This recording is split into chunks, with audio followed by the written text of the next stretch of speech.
Hello, bonjour, namaste, ni hao, and ohio, everybody. What is going on? It is Gail here. Welcome back to the YouTube channel once again for another Danmachi Fulland of Water and Light video. And today we are here after many months to talk about the game. Of course, it has been quite some time since we've covered the game on the channel, and we've usually talked about it on the streams and stuff like that. Generally, mentioning it offhand, kind of, right? But the primary reason for that has been because while they have been actively promoting the game and everything, right, putting it out on Twitter, talking about the game, they've been actually going to also convention centers and exhibition centers showing off the game as well. They've not really shown us anything brand new that's insane to cover, in the sense, we have some more information about some new characters that are going to be, of course, seen in game as assist characters or story focused characters as well. We also got some more information in terms of some story snippets, but I've been kind of staying away from those because I kind of want to get surprised myself, and I want to see the story for myself in its entirety when the game drops, of course, right? And so they've been actively doing that, so credit to them. They've actually been promoting the game quite a bit and quite nicely, in my opinion, of course, in that regards. Of course, it's nothing crazy on the level of like, oh, adverts here, adverts there, or anything of that sort. It's been a smooth sailing promotion, I feel like. And also, obviously, the game wants to kind of give some light to the anime first and foremost, which obviously was ongoing at the time, right? Now, of course, I think they'll have to switch focus to promoting the game first and foremost, because the anime is only going to be coming back after the game releases. And I have to talk about that a little bit as well, because I have some concerns based on some of the characters that are being introduced and the appearances of certain characters on the timeline of this game. So we'll talk about that in just a moment. Of course, if you guys go on to enjoy this sort of mini recap sort of cover on Danmachi Fulland of Water and Light, leave a like down below, subscribe to the channel, of course, for more content. Like I said, we will be playing this game on day one when it releases. I will be there from start to, well, at least I'll try to finish it off in one night. We'll have to see how that pans out, of course, right? But we will be there day one, of course, right? And of course, let me know in the comment section down below, what do you guys think based on what you're seeing so far? What do you guys feel? I know a lot of people are like super hesitant about the game right now, obviously considering the style of the game, the fact that it's a platformer. It's not really an open world like a lot of people probably would have been expecting and everything, right? It doesn't even have that much of a focus on the dungeon, it seems like. And so I do get a lot of people's like concerns on that front, but I feel like there's a lot of promise on this front as well, nonetheless. It's a lower budget title in that sense. It's probably not got a lot of money in it, for one, which means that probably if they're able to sell a decent amount of copies, you will see a decent amount of profits being returned to the developers, and of course the big company that handles, of course, Danmachi. In this case it's obviously SB Creative and Warner, right? And so it would be good in that sense. And of course, I generally think as well, them going with this as well is also a bit of a safer route, in all honesty, because to be honest, platformers, while they may not be the most appreciated genre of games, right, I do think that there is a bit of a resurgence in the platformer genre recently. You look at games like, of course, obviously you have the 3D platformers like Astrobot and everything doing extremely well. Astrobot won Game of the Year, of course, right, at the Game Awards. But then you obviously have some really nice 2D platformers and 2.5D platformers and Metroidvania style games like, of course,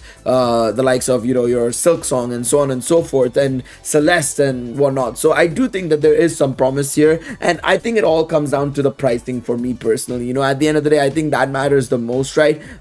We still don't have an idea on what the price is going to be just yet, as far as I know. Obviously, if we take a look at the limited edition set of Fulland of Water and Light, which gives you a short story written by Amori, a visual book, a original soundtrack CD and radio episode, Square Tin badge, and the limited edition box, you're spending about $70 to $75 for it, which, to be fair, is about the same price as most modern day AAA titles. So I assume if that's going to be the case, then the base product itself, the game itself, will probably be about $40 to $45 at most, is my guess.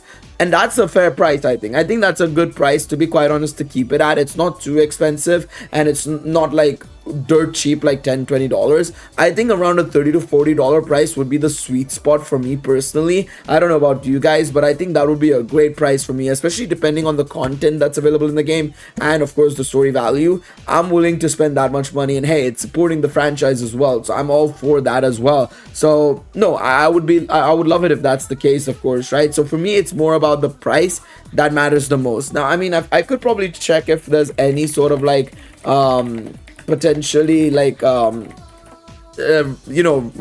price on the Switch release. Maybe I don't think so. Let me check.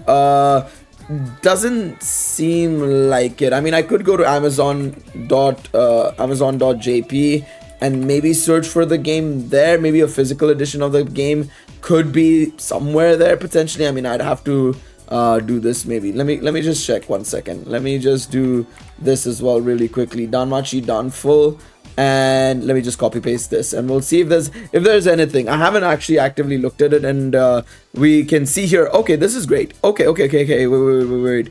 This is good. What is this? So 4,605 yen, and this is just the regular edition. So it 4,645 yen in GBP. Maybe I should type out yen first.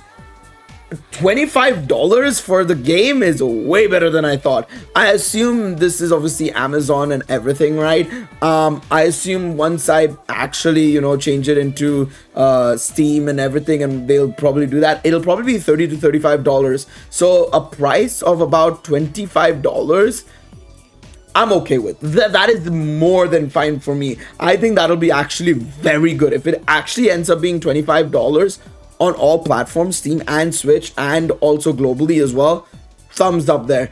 I think that'll be a great price to aim for. I genuinely think that'll be an unbelievably good price to go for. Of course, delivery is going to cost me 3,000 more yen. That's if I deliver it from Japan, of course, right? But since this is the price in Japan, I think that's fantastic. I think that's honestly brilliant in my opinion. I think that is absolutely brilliant. I love that from them. I absolutely love that from them. Now, let's carry on and talk about the game a little bit more, of course, right? We have, of course, the whole cast, right? We've seen almost all of these characters, but they did introduce 2 new characters that will be in the story and in the game, and that's both Horn or Helen, and also along with that, Ryu Leon. I'm surprised they went for the Helen translation. I thought they would have just called her Horn because that makes more sense to me, but Helen is also fine, to be quite honest. That's technically the actual literal way of saying it in a way, kind of thing, if you literally translate it from Japanese to English, that would be kind of similar to what it would be like basically. And then Ryu. Now this is where I'm a bit concerned because obviously I think this game was supposed to, well, it was going to release after the end of season 5, but because of the delay, it's now releasing before season 5 ends, right? The problem is, right, this Ryu and, well, Helen by extension are basically from season 5. Like, this Ryu is clearly from season 5, right? And so I'm quite curious to see how they're gonna handle that, because there might be potential spoilers for season 5 in the game. We're gonna have to just wait and see. There's no confirmation on whether or not that's gonna happen, but we'll have to wait and see on that front. But yes, they did confirm Helen and Ryu are both going to be in the game. I do wonder who else is going to be in the game, maybe from the Loki family and stuff. I'd assume we'd probably get some more people, maybe Tione, maybe a Finn potentially just chucked in, along with some of the other Freya family members, surely, right? They kind of have to be there, but yeah, I do wonder what we're gonna see on that front, of course, right? We're gonna have to wait and see. Nothing in the gallery here. Now, I kind of want to tackle the system before we take a look at actually a picture that was shown to us by, I say shown to us, that was shown on, or it wasn't even shown, somebody posted on Twitter, of them being at the convention center actually playing the game. Let's go through this quickly once again, the mechanics of the game. So you have the story, of course, which is basically kind of utilizing the Fulland of Water and Light Age of Heroes story that we obviously, learned about in season 5, of course, of the anime. And we are basically kind of translating that to the present timeline where something is happening basically. So Orario has been submerged in water, you know, the spirit has somehow come up and is alive again somehow, and we're basically going to try and figure out the past in order to solve the present, basically. As it suggests here, Bell and his group follow the trail of characters as dictated in the heroic tale, where they find what they find there is an abundance of thoughts and feelings not depicted in Fulland of Water and Light. So yeah, it's completely made by Omori Sensei as well, so that's going to be great. There will also be sub stories as well that you can get by reaching scenario points and during exploration. That's new. That'll be pretty cool to see, and we obviously love more sub stories as well and everything, right? Ignore that, we've already seen that. Okay, I have to kind of just let me refresh this page and then we can see. Obviously, we've seen a majority of the base application battles and stuff, right? The basic combat and stuff. So you have your normal attacks and all that sort of stuff. You also have a parry mechanic, a counter attack mechanic, which I think is going to be pretty darn cool to utilize and see in game, of course, right? Again, it adds a bit of a technical factor into the game and makes it a little bit more complex, a little bit more challenging, and a little bit more fun to play with, because you can try and play in different ways, right? So that's going to be pretty good as well. And of course, we also have the assist mechanics as well, where you can see in the bottom right of the screen when Lily pops up. You have Lily, you have Wealth, you have Mikoto, and you have Haruhime in your assist slots. I assume we're going to see Ryu also in the assist slot, and maybe potentially some more characters down the line. I do think so as well. Their support is important for Bell and Eyes. Show off your spirit of teamwork built up through your long adventures and face the approaching monsters bravely. You also have items and stuff. During exploration, you can obtain spirit tear stones, and this is brand new, by the way. I did not know this was a thing, and this I think is very cool. Again, I think this will just add to also the game as well, because it's going to be that proper RPG experience then as well, right? You can obtain spirit tear stones and night spirit crystals. Spirit Tear Stones will allow you to unlock your spec boards, and Night Spirit Crystals will unlock sword techniques, so you get more techniques as well. Become stronger as you make your way through stages filled with various gimmicks, so it's going to be a bit puzzle-like. It's going to have these interesting mechanics as well. I'm all for it, man. I think this is pretty cool, and I think, again, this is how you try and maximize, you know, what you can with this style of game. I think that's going to be pretty darn interesting, and I think, again, you're going to make it a little bit more complicated, a little bit more interesting, and I think it's going to make things a lot more challenging as well, which I'm extremely a big fan of course, right? No, I'm a very big fan of this spec board thing going on.